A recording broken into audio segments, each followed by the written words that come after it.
Alabama is about to be the fourth state in the United States to ban axolotls, and nobody knows about it. This is not clickbait for some other information, but before I get to that, let's cut to the 30-second intro.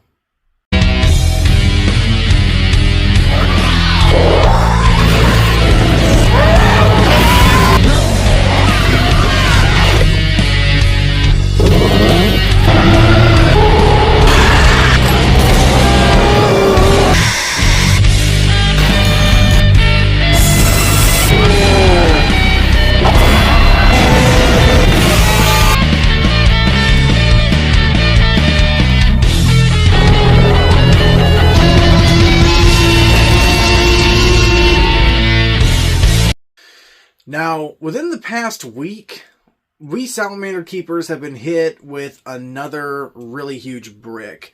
And this really affects a lot of keepers, depending on the state you're in. As I tried to do as much research as I could, it's just really convoluted learning the laws for every different state.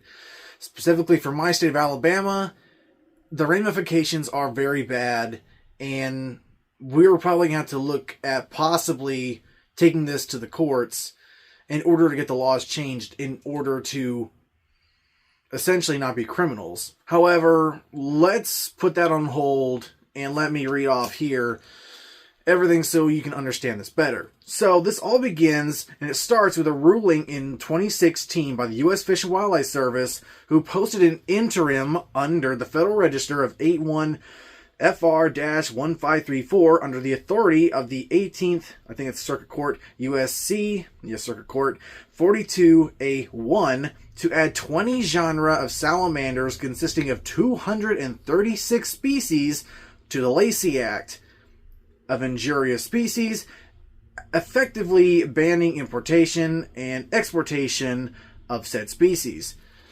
And I'll continue on with this in a second, so especially... Well, I should continue. Basically, this was pretty much an outright ban. However, luckily, a lot of these species did manage to remain in the United States through some keepers, and as I'll explain in a minute, there are some captive populations that you can acquire at on some sites like Morph Market and so on. Species which include Chioglossa, Cynops, Euproctis, Hydromantes, Hynobius, Ichthyosaura, Lysotriton, Norergus, Notophthalmus, Onychodactylus, Paramesotriton, Plethodon, Pleurodeles, Salamandra, Salamandrella, Salamandrina, Siren, Pterica, Triturus, and Tylotriton.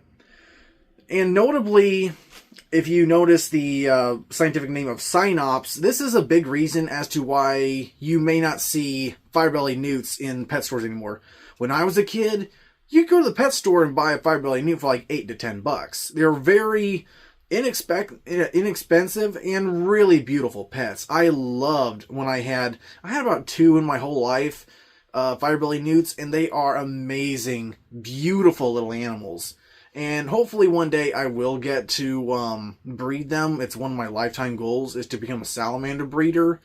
It's something I've really wanted to do for my whole life, because I just love salamanders. But let me continue. This interim was created due to the possibility that these species could spread the Bell fungus. I'm just going to call it Bell. I can't figure out the pronunciation of it, but based on the scientific name of it, we'll just go with Bell. Or Batrachochytrium salamandrivorans, also known as the salamander chytrid or citrid, Chytrid, salamander chytrid. Let's just call it that. This being a fungal infection that results in high mortality in amphibians, but mostly salamanders and newts, and mostly this has affected very badly European fire salamanders, which, due to this fungus, decimate a lot of their populations. And the fear of this crossing overseas is what essentially has caused this interim and ban in adding these species to the Lacey Act. So to continue on, this fear was also bolstered by a similar fungal infection known as Batrachochytrium dendrobatitis, or BD, that affects more than 200 known salamander species and has possibly caused some to go extinct. This interim rule went into effect January 13th, 2016, and went on the books January 28th, 2016. So it's like my 15th, 16th birthday? No, 17th birthday. However, the story doesn't end there. Unbeknown to virtually everyone until now, there is yet another interim to come into effect this month to add an additional 16 genera of salamander species to the Lacey Act and list them as injurious species that have the possibility of carrying B-Sal. The additional species now include all Andreas, Anides, Aquilaricia, Chilotriton, Chiroptera triton, Cryptobranchus, Desmognathus, which is all of the dusky salamanders, Encetina, Eurycia, which is all of the brooks and cave salamanders, very beautiful species. Lao triton, which I believe is the giant salamanders, like Japanese and Chinese.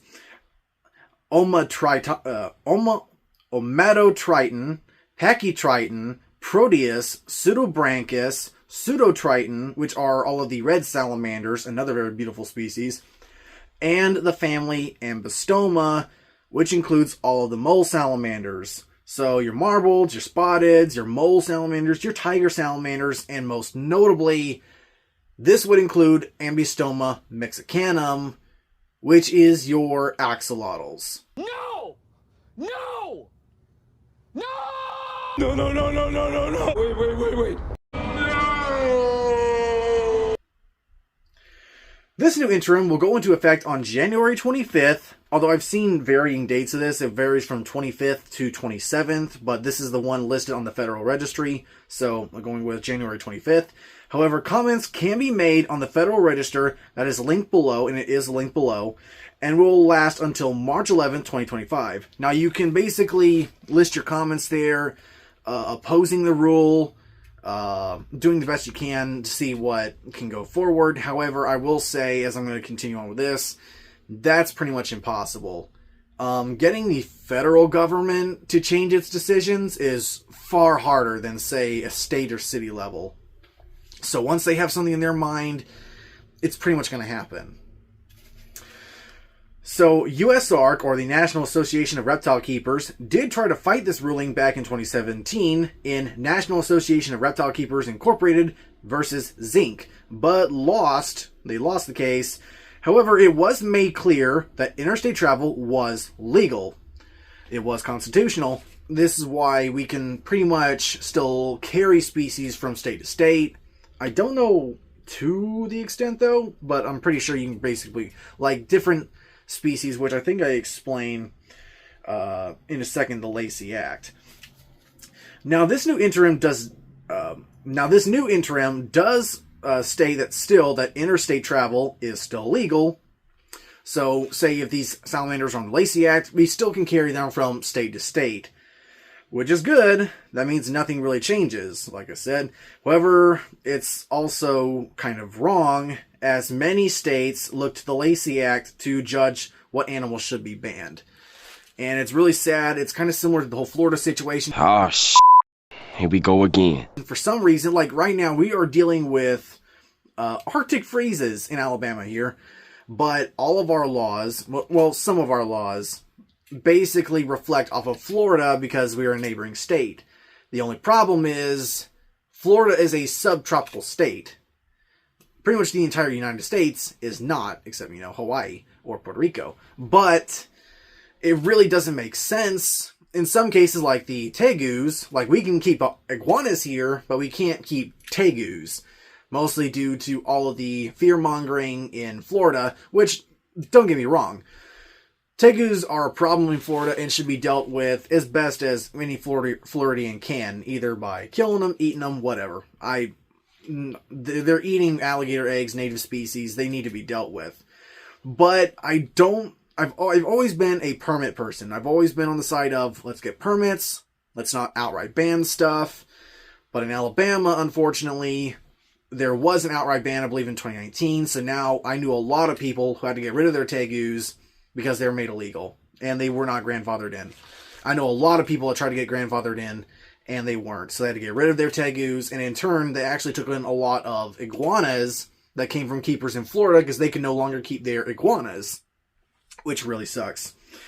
But to continue on, yes, states often look to Florida or the Lacey Act in regards to how to handle their exotic animal laws. And while most states have relatively thorough laws, states like Alabama, which I'm at now, flat out ban every animal listed as injurious under the Lacey Act, which mostly is used in regards, when you think of the Lacey Act, you mainly think of some fish, like the Wells catfish, piranhas. Well, piranhas are still legal in some states, but it's mainly to affect, say, the importation, exportation, whatnot, of like the big constrictors, your South African pythons, your reticulated pythons, Burmese pythons, anacondas. I don't know why anacondas are on the list, but they're a possibility of a problem. And yeah, invasive species of large snakes. And now virtually all salamanders, or at least 307 species, will be illegal to own. Pretty much. So yeah, so stay in my state, because they're now all listed as injurious under the Lacey Act. Alabama will join Maine, California, and New Jersey as the fourth state in the U.S. to ban keeping them. And pretty much unknowingly, because a lot of lawmakers probably looked at the Lacey Act as, yeah, we don't want these pythons. We don't want anything that's going to be detrimental to the environment. So we're just going to ban everything. But because this blanket ban, unwittingly possibly, now by the end of the month, hundreds of axolotl keepers are going to be criminals keeping illegal pets. And that's a major problem. So to continue on, and if any other states are in similar wording with Alabama, they too will have this harsh ban. And with this new law, Alabama will officially be, of course, the fourth state in the U.S. to unknowingly ban axolotls, and I already said that.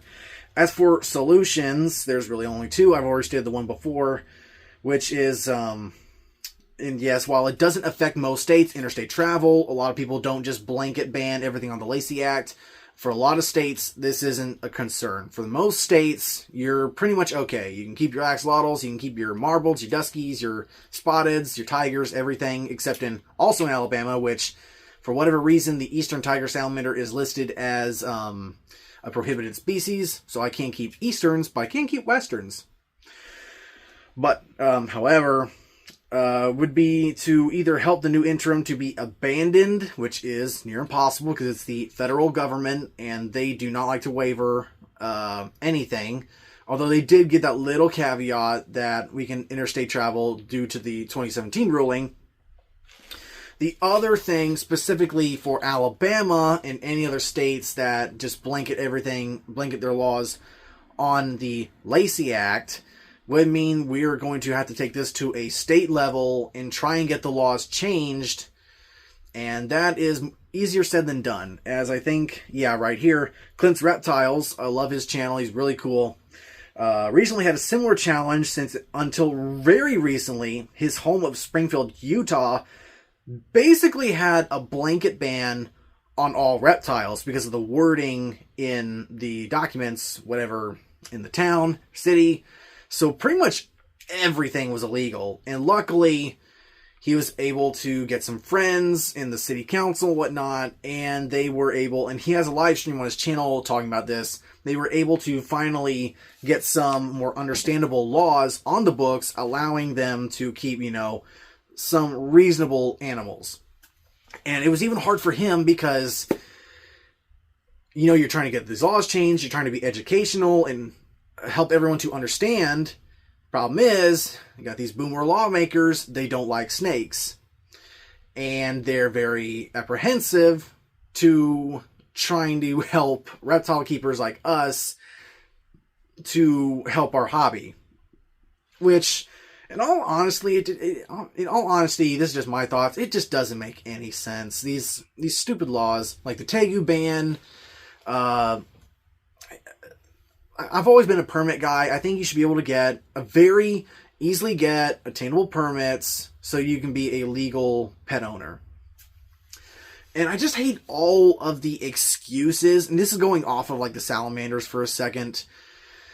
You know, and the thing is, all of the excuses are always like, well, what if a kid gets hurt? What if someone dies? Like, they own a venomous. And, like, you see some of these laws, like, I think it was South Carolina or whatever, there's a kid that lost a spitting cobra. He got lost. Well, guess what? A couple weeks later, all these lawmakers start trying to put things in the book saying you can't own any venomous snakes and whatnot. You've also got idiots like that guy that had that taipan. I think it was a taipan. He gets bit and everyone gets afraid and starts, we got to introduce new laws. But it's funny that this happens, but yet, and I hate saying this because I am a gun owner, but none of this wording ever gets applied to guns. School shooting, mass shooting, we go out, we buy more guns, we buy more ammo, because we're afraid that the nasty government, the nasty Democrats are going to ban everything. But that doesn't ever apply to us, because we say, hey, we have a right, we have a livelihood, we have a right to own our animals responsibly, but we always get the same excuses that these people hate with guns. And that's just something, I've always hated that hypocrisy when it comes to like the reptiles and whatnot. There's always the only good snake's a dead snake, so we're not going to do anything about it. And that's something I've always hated. As a lawmaker, it should be your duty to figure out a reasonable way for everyone to come together and be able to just have your own livelihood and not be a criminal. Like now, hundreds of people really who don't know, because how many people actually know the scientific name of their pet? I don't know the scientific name of a pit bull. I do to a certain extent know the ball python.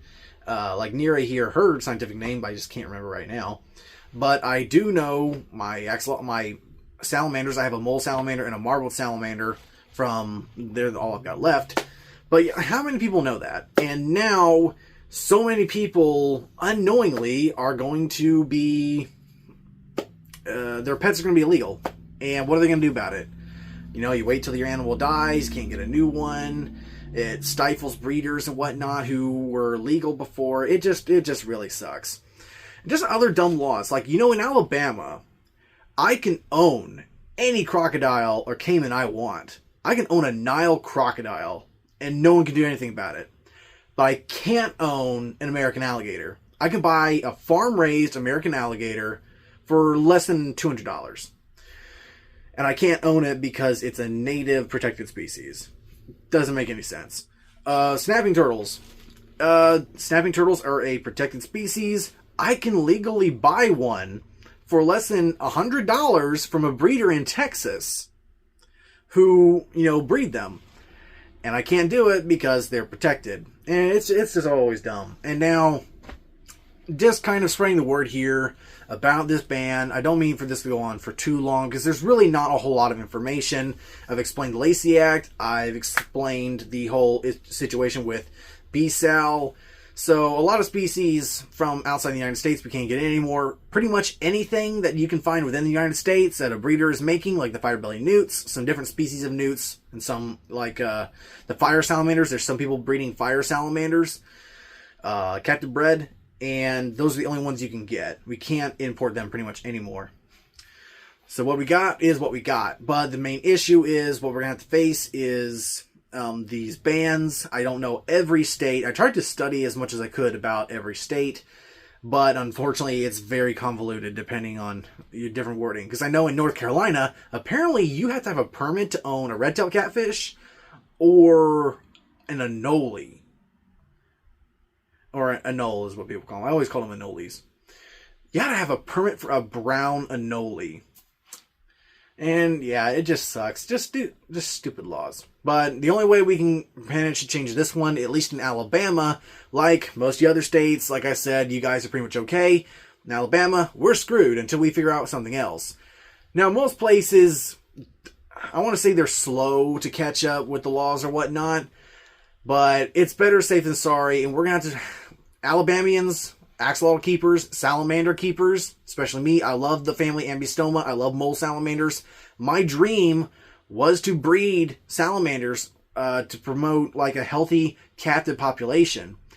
And now that severely hinders me to do that legally. So it really sucks. And in less than a month, my 2 guys in there are going to be illegal, which really just really sucks. So I hope this was educational for you guys. Hope I didn't ramble on too much. I'm trying to explain the laws in the best way I can.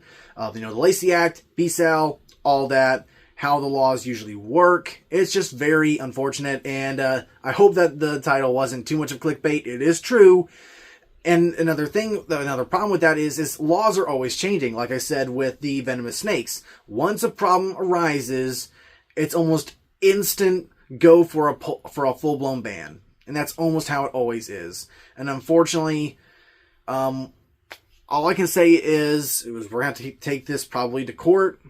In a way, petitions or whatnot, that's going to be how we're going to have to handle it. And hopefully we can get help from organizations like USARK Florida, these guys that, and I highly suggest you donate to them. They are, they help with these kind of situations, help us with laws and whatnot. They've done a fantastic job with combating some of these really terrible laws that lawmakers are trying to push through, like Marco Rubio and his whole... his white list that he was trying to get pushed through, which would have basically banned everything that hasn't basically been investigated or whatnot. It was a very terrible law. They also helped combat this really dumb law in Florida, and it was basically, the white list, or it may have been a black list. I'm pretty sure it was a white list though. But essentially, this small group of animal rights activists and this one senator or something like that, or FWC, and they were trying to push this law through to ban everything that's not on the books, which would have severely impacted, especially like the fish trade, and not just fish trade. This would have impacted like food. This would have been a major flaw, and luckily it did. It was so bad that it did not get. It hardly got a second look around. But anyway, guys, thanks for watching, and yes, I do implore you to check out USARK or USARK Florida and donate to these organizations that help us preserve our way of life, our hobby. And it's not just a hobby. I love my animals, and I hate to be a lawbreaker when it doesn't have to be that hard. My animals were legal less than a month ago, and now they're about to be illegal. Like in here, I got my dead gecko, got Nira, got a bunch of guys in the other room. But this does really hinder my dreams of becoming a salamander breeder. But anyway, thanks guys for watching. Stay tuned for more videos. This was just a very important one I had to get out now, and hopefully I didn't ramble on too much to bother you guys. So let's hit the 10,000 subscriber mark. And yeah, that's about it. Oh, I got other videos too, because I actually filmed a toy video like for New Year's, and I still haven't gotten it out. So anyway, bye.